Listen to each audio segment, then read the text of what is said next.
Welcome to simply Shenba. இன்றைக்கி வந்து நம்ம உருளைக்கிழங்கு போண்டா எப்படி செய்யலான்னு பார்க்கலாங்க. நான் உருளைக்கிழங்கு வேக வச்சு மசிச்சு வச்சுருக்கேன். இப்போ வந்து நம்ம இதை எப்படி பண்ணலான்னு பார்க்கலாம். கடாய் வச்சுருக்கேன், சூடாகிடுச்சு. கொஞ்சம் எண்ணெய் ஊற்றிக்கலாம். கடுகு ஆட் பண்ணிக்கலாம்.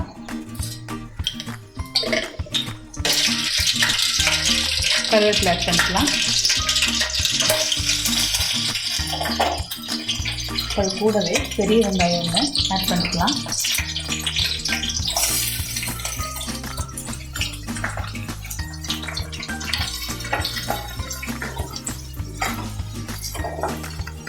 அது கூட உப்பு ஆட் பண்ணிக்கலாம். நம்ம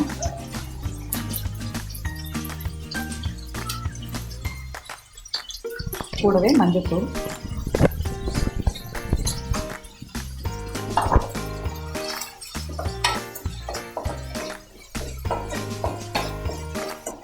இஞ்சி பூண்டு பேஸ்ட் கொஞ்சம் ஆட் பண்ணிக்கலாம்.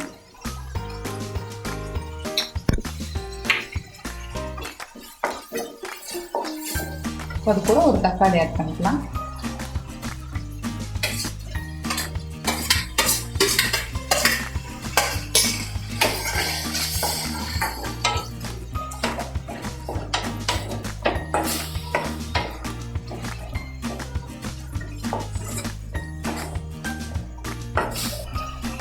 இது கூட கொஞ்சம் சீரக பொடி,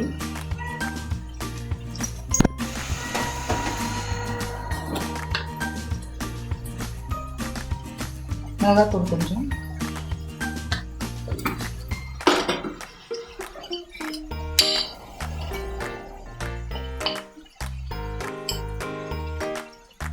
சாம்பார் பொடி எடுத்திருக்கேன்.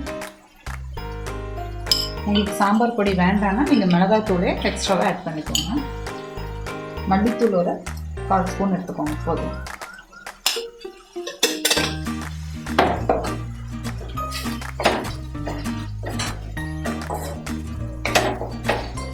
கரம் மசாலா பொடி கொஞ்சம் எடுத்துக்கோங்க. உங்கள்கிட்ட கரம் மசாலா பொடி யூஸ் பண்ணலைன்னா நீங்கள் இது எண்ணெயில் வணக்கும் போதே கொஞ்சம் பட்டை, கிராம்பு, சோம்பு இதெல்லாம் கொஞ்சம் முழுசாக போட்டுக்கோங்க, போதும்.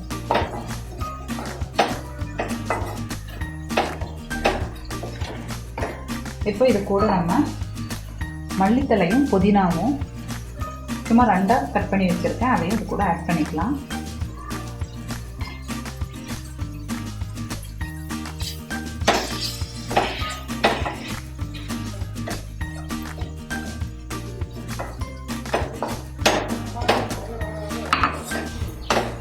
நல்லா மிக்ஸ் ஆகி பச்சை வாசம் போயிடுச்சு. இப்போ வந்து இது கூட உருளைக்கிழங்கு ஆட் பண்ணிக்கலாம்.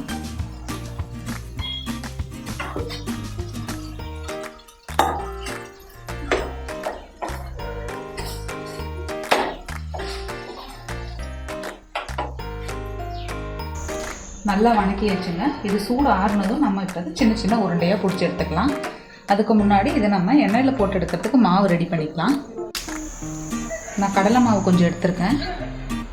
அது கூடவே வந்து ஒரு 2 ஸ்பூன் கார்ன்ஃப்ளவர் மாவு ஆட் பண்ணுறேன்.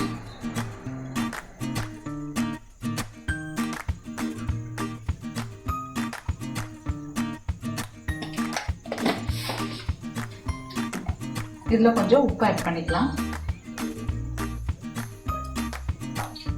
கல்லுப்பு தாங்க பொடிச்சு வச்சுருக்கேன், அதை தான் எப்போவுமே யூஸ் பண்ணுவேன். உப்பு போட்டிருக்கோம். காரத்துக்கு வந்து கொஞ்சம் மிளகாய் தூள், அப்படி இல்லைன்னா சாம்பார் தூள் எது வேணால் போட்டுக்கலாம்.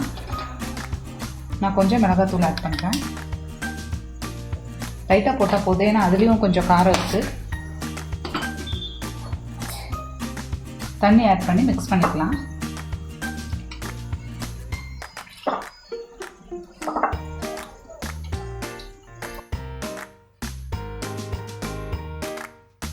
இப்போ உருளைக்கிழங்கு நம்ம உருண்டை பிடிச்சி எடுத்துக்கலாம். அது உருண்டை பிடிக்கிறதுக்கு முன்னாடி கையில் வந்து கொஞ்சம் எண்ணெய் எடுத்துக்கலாம். இதோ அப்போ தான் வந்து கையில் பிசு பிசுன்னு ஒட்டாது.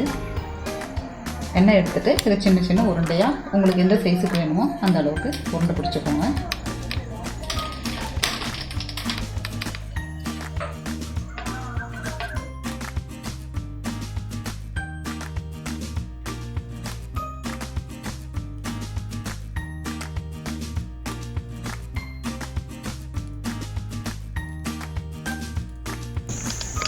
பாருங்கள், எல்லாமே உருண்டை பிடிச்சாச்சு. இதை வந்து நம்ம மாவில் முக்கி எடுத்து எண்ணெயில் போட்டுக்கலாம்.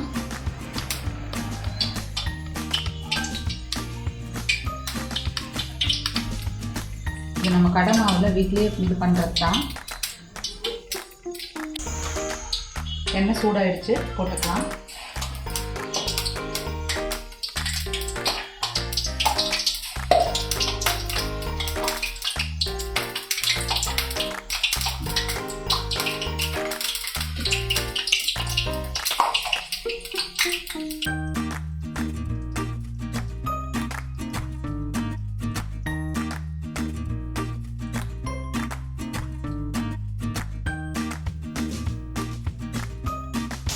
ஒரு பக்கம் வெந்ததும் எல்லாத்தையும் திருப்பி போட்டுக்கோங்க.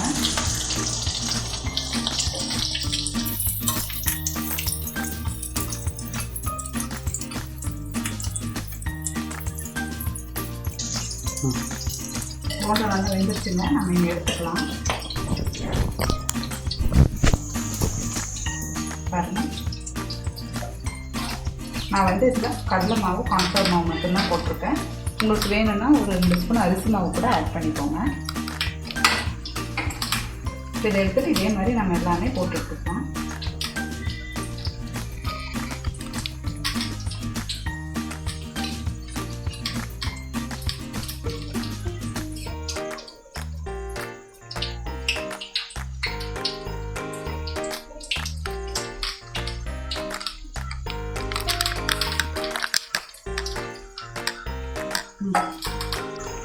உருளைக்கிழங்கு போண்டா ரெடி ஆகிடுச்சு. நீங்களும் இதே மாதிரி வீட்டில் ட்ரை பண்ணி பார்த்துட்டு கமெண்ட் பண்ணுங்கள். சிம்பிளி சிம்பா சேனலை சப்ஸ்கிரைப் பண்ணாதவங்க சப்ஸ்கிரைப் பண்ணுங்கள். கூடவே பெல் பட்டனையும் ப்ரெஸ் பண்ணுங்கள். தேங்க்யூ.